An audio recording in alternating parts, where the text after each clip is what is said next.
O Senhor designou uma grande tarefa para Josué: liderar o povo na ocupação da terra de Canaã, atravessar o Rio Jordão, entrar em Canaã, dividir a terra e servir a Deus. Que conselho ele deu para essa grande tarefa? Que conselho ele deu? Qual foi o incentivo que ele deu para Josué, para animá-lo para essa grande tarefa? Veja Josué capítulo 1, versos 7 a 9.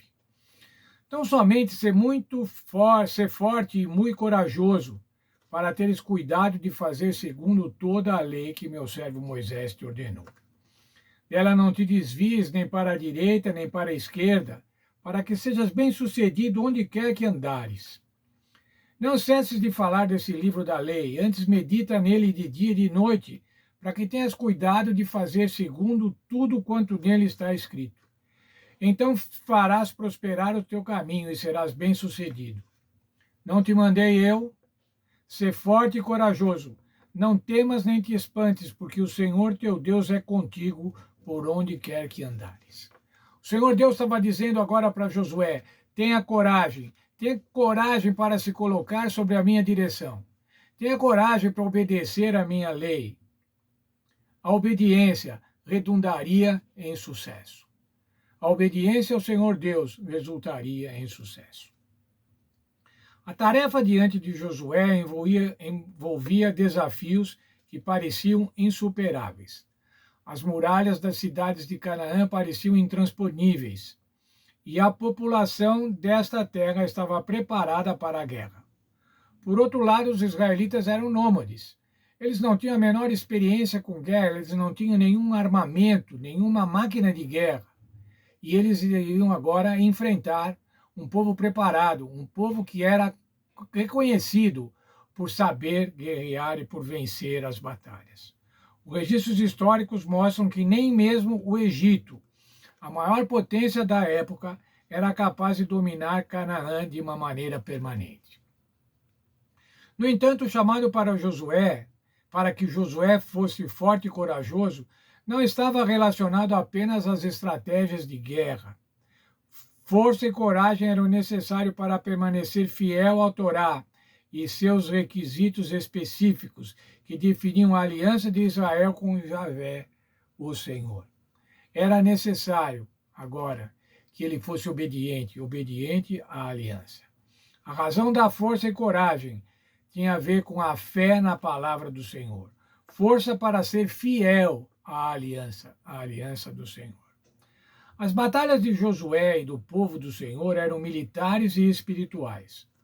Hoje nós não estamos envolvidos, ao menos aqui em nosso país, em batalhas militares. Porém, as lutas espirituais são constantes e perigosas. Como nos preparar para essas batalhas espirituais? O apóstolo Paulo, lá na carta aos Efésios, capítulo 6, versos 10 a 18, diz como é que devemos nos preparar para essas batalhas espirituais. Além da promessa da presença do Senhor Deus, da presença do Espírito Santo, o Senhor disponibiliza a armadura e os equipamentos para a batalha. A armadura do cristão. Efésios 6, de 10 a 18. Ser fortalecido pelo Senhor e na força do seu poder. Vistam a armadura para ficar firme. A luta é espiritual, contra principados e potestades. Aí então o que ele diz? Tomem toda a armadura.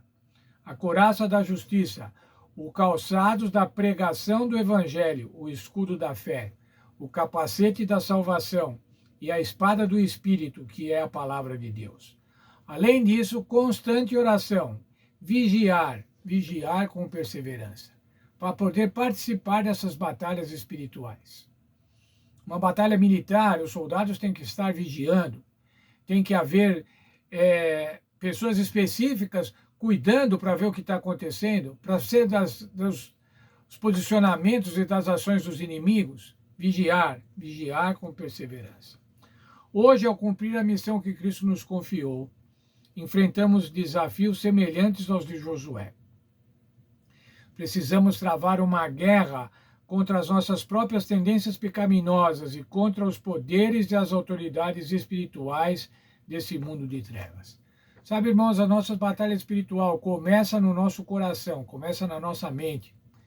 Temos que batalhar e vencer a nossa tendência pecaminosa. Ainda mais, a gente luta contra poderes e autoridades, principados e potestades, como diz a Bíblia. Assim como Josué, temos a garantia da presença de Cristo. Mateus 28, 20. Eis que estou com vocês todos os dias até o fim dos tempos. Assim como a presença do Senhor foi suficiente para afastar todos os medos de Josué, também deve ser suficiente para banir nossas dúvidas e ansiedades hoje. Nosso desafio é conhecer o Senhor o suficiente para confiar nele e nas promessas que ele nos faz. Nós só podemos confiar em alguém, irmãos, se o conhecermos. Nós não confiamos em desconhecidos. E se Deus é desconhecido para nós, nós temos medo, nós não confiamos. Mas se nós conhecemos a Deus, nós sabemos que Ele fará tudo por nós. Nós podemos ter confiança. E é por isso que, mais do que qualquer outra coisa, precisamos ter um profundo relacionamento pessoal com Ele. Como é que podemos ter um relacionamento pessoal com Deus? Através do estudo da palavra, através da oração, através da meditação, meditando no Senhor Jesus Cristo, na vida do Senhor Jesus Cristo, e pregando o Evangelho, apresentando o Evangelho a outras pessoas. Veja aqui o que a nossa lição propõe. A questão crucial para nós hoje é a mesma enfrentada por Josué. Como podemos permanecer fiéis ao que a palavra de Deus diz, mesmo quando isso é impopular ou inconveniente? Como é que podemos permanecer fiéis à palavra de Deus, nesse mundo que ridiculariza a palavra de Deus, nesse mundo que ridiculariza o pensamento religioso, nesse mundo mau, nesse mundo ímpio? Como é que nós podemos permanecer fiéis a Deus? Ser forte e corajoso. Tomar a armadura do cristão.